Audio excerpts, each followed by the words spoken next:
Hi, my name is Vanya. And hi, my name is ᴅᴢ. And we are identical twins. Towards the end of 2024, our lives took a big turn as we moved to USA.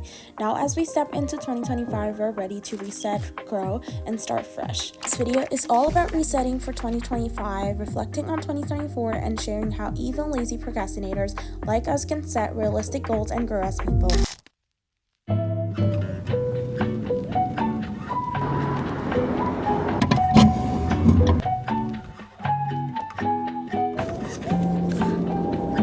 So looking back at 2024, we didn't achieve most of our goals, whether it be social, personal, or religious, and honestly, that's kind of disappointing.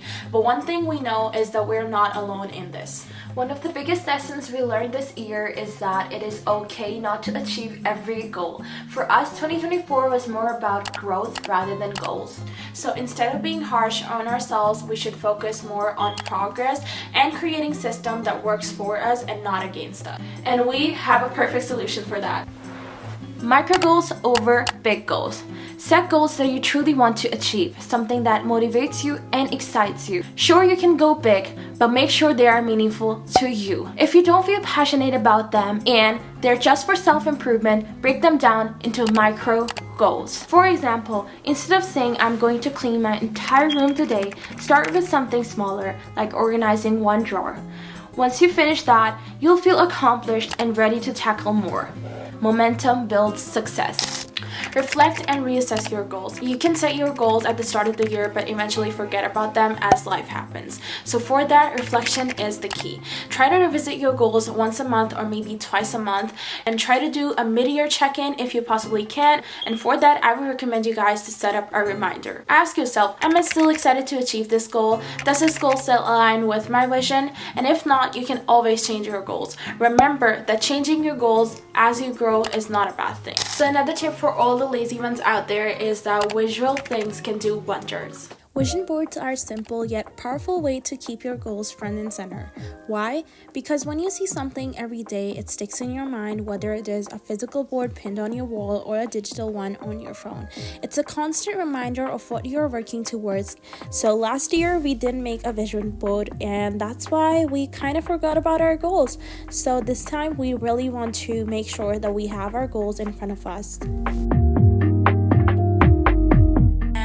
Lazy ones out there, we recommend you guys to make a digital vision board because it always is so much easier than the other one, because you have to print out things, go and find the stuff. So yeah, this one is way easier.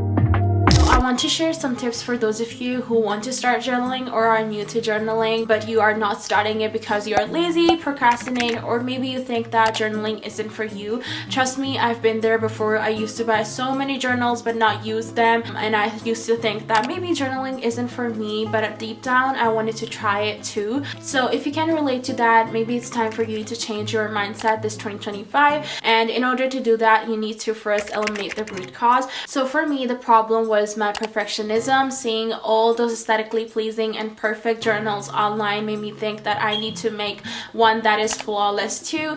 So that definitely held me back because I was feeling so pressured to, even start writing. So now if you look through my bullet journal, you will see so many unfinished pages, just like this one, this May one, which I actually initially wrote with pencil, but I never overwent with a marker. So I definitely have to let go of this perfectionism this 2025. So the key is to focus what journaling actually means to you, whether you're journaling just because it makes you happy, or you want to get things out of your chest, or you want to do it just because it makes you feel productive. Just do it because you want to do it, not because you are forced to make it look a certain way or you are forced to do it. So yeah, do it because it makes you happy, and that's what matters the most. So guys, now let's shop for our 2025 bullet journal. So this time I went with Walmart because Michael's was very far away from our house, and although it didn't have a lot of variety of bullet journals, I went with this white one that I liked. So surprisingly, Walmart had a pretty good variety of planners, and we were not expecting that. and it was like also $9. So yeah, we loved this one. It also came with stickers and stuff, and yeah, it was quite impressive for us, although we haven't visited a lot of stores, but we loved this one. So yeah, and it also snowed our way back, and it was actually not included in the weather app that it's going to be snowing today, so we were very underprepared, but we enjoyed a lot because this was our first time seeing this much snow. So yeah. So guys, this is me making my 2025 journal prompts, and actually I decided to copy my 2024 journal prompts this year, and I just made a few changes in it and completed the pages that I never did in 2024. So the reason I decided to copy my 2024 journal prompts and writing style is that it's something that I created myself. It's my own unique style, and I really wanted to stick to my comfort zone rather than spending time overthinking or searching for a new one. So guys, I kind of messed it up, but I tried to fix it in an artistic way, so yeah. So here, as you guys can see, I'm just going with the flow, and another tip for you guys is to not complicate things a lot. So just go with whatever writing style works best for you, and initially you guys don't need to decorate your bullet journal a lot.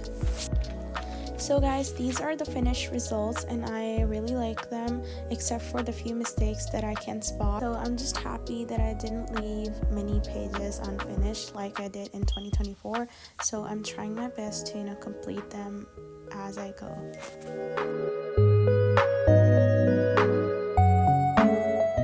So if you like digital journaling like me, I personally use an app called Journal, and it comes pre-installed on all the Apple apps. So sorry for Android users, I have no idea, but you can still use your traditional notes app or phone recording app to record your stuff. But for me, I personally use this app called Journal, and it also is really helpful because you can add a title, you can write anything you want, you can add your pictures as well and take pictures. You can also add recordings as well. Plus, if you want to, you can reflect as well, through which you can choose how you're feeling right now. So you can choose everything, and then you can do next, and it will ask you what describes your feeling well, and you can choose it as well. So yeah. So it will also ask you, why are you feeling this way? What's having the biggest impact on you? So you can also check it, and yeah. Nextly, it's also connected to your health app, so you can check on your mental health, and it's a very good app, and I definitely recommend it to all of you. Not sponsored at all, so yeah. But if you want to, Notion and the traditional journaling is a very good option as well. Being lazy and procrastinating doesn't mean you can't achieve greater things. Let's make 2025 the year of small and meaningful steps. Comment down below your goals for 2025 and subscribe for more content. We hope you guys will find this video helpful, and we'll see you guys later in our next video. Till then, peace out.